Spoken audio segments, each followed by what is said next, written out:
Okay, today I'm going to show you how to use copper wire and some binding wire.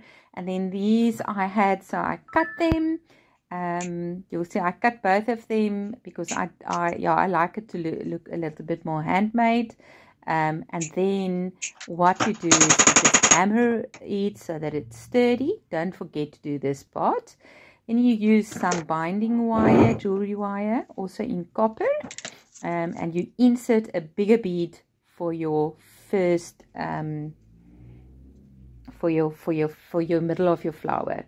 Then you just twist the wire around the centerpiece twice, so that it is nice and sturdy. Insert 3 seed beads to finish the half of the flower. It obviously depends on the size of the flowers that you use. Twist it twice and then insert the rest of the beads, which will also be 3 or 4 depending, and then you complete the circle, twist it twice, and then you're going to see I twisted it probably about another 4 times or so because I needed to space it to get a bigger bead inside of it. So then I used a bigger bead just to use it on its own.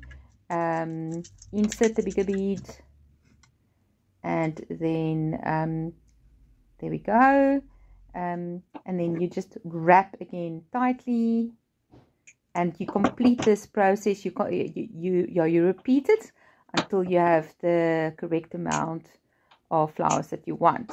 Then you just make sure that the lengths are correct, and you cut it, and then you just do a little loop on both sides. You'll see I used these little jump rings, and I didn't have like proper chain, so I used the jump rings, and I attached 6 or 7 jump rings on a side, joined them in the middle, and then I just got a hyperallergenic hook, which I attached, and there we go.